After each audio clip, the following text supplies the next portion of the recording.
bismillaahi raxmaan raxiim. Si aad isku diiwaan geliso oo barnaamijka online-ka isaga diiwaan geliso, waxaan rabaa inaan kula wadaago step-ka aad u mari lahayd qaabka aad isku soo diiwaan gelin lahayd.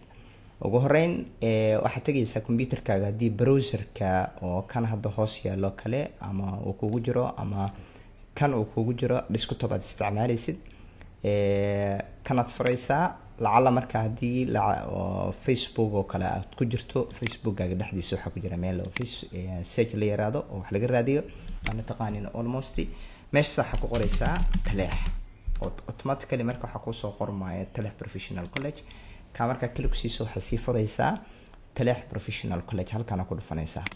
halkaan marka ku dhufato waxa ku imaanayo taleex professional college waxa raadinaya sawirkan bishaaro meeshan ku qoran online education ka boostigaas raadinaysaa. ka marka tagto kadib information ku ka qarsoon yahay sida hadda ujeedadu wax badan xoogaa qarsoon meeshan ay ku qoran tahay see more ayaa click siinaysaa. marka sii furto halkan waxaa ka akhrisanaysaa barnaamijka online-ka programyada lagu qaadanayo waa kuwana 5 program xilliga uu bilaabanayo kaasa ku arkaysa. laakiin meeshan u socona maxaa waaye meeshan waa formka diiwaangelinta ardayda online-ka. halkan ayaa formka linkigiisa u saaran yahay, kaas ayaa click siinaysaa. marka linkiga marka click siiso kadib waxaa ku soo baxaya formkii diiwaangelinta ayaa ku soo baxayo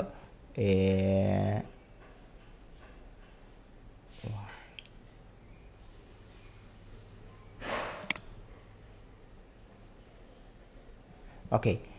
waa ujeedaa marka linkiga marka click siiso waxa ku soo baxayo formka ku soo baxayo. walidaalika marka formka registration form way oo ku sheega wuxuu ku leeyahay marka qaybtan waxa ku yaala ilaa 8 step ayaan soconaynaa mana dhibadna badankood waa kuwa information ka hadlaya barnaamijkan.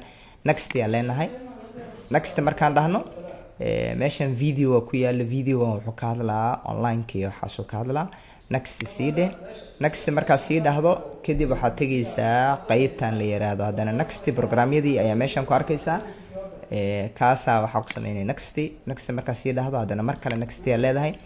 next marka sii dhahdo kan hadana waa ka sii gudbaysaa. meeshan waxa laga ogaadaa registration, tuition and certificate fees waa lacagaha waxbarashada iyo certificate-ka iyo waxyaalahaas oo dhan meesha ku qoran. next ya sii leedahay. qodobkan marka timaado meesha waa meesha loogu talagalay magacaaga ku qorto. halkaan oo kale marka waxa ku sameynaysaa magacaaga ayaa ku qoran. tusaalahan hadaan magacayga ku qoraa waxaan leeyahay engineer Maxamed Xasan Saciid oo kale. telephone college kan ku qoraa مثلا sidaan oo kale mid kale haduu jiro waa qoraysaa. hadii dibadda uu yahay telefoonka dibadda iyo furaha lagu soo galo kulli waa dhameystiraysaa.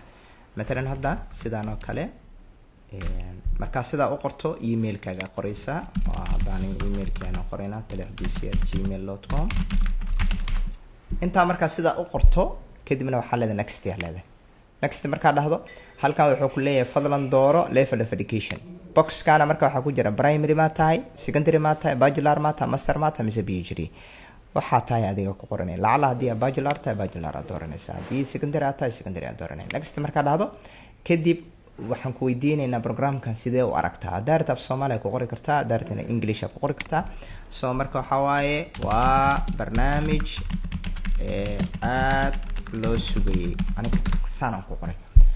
marka ugu dambeysay maxaa ku soo baxaya marka button-kan oo loo yaqaan submit ka click siinay. wabillahi tawfiiq waxa ku soo baxaya information-kaaga inuu na soo gaaray. waxa ku xaqiijinaya your response has been recorded marka uu ku soo qoro.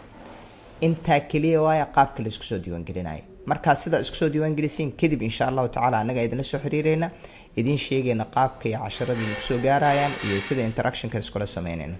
aad ma santihiin soo buuxiyo formkaas la wadaag asxaabtaadana insha Allah. assalaamu calaykum wa rahmatullahi wa barakaatuh.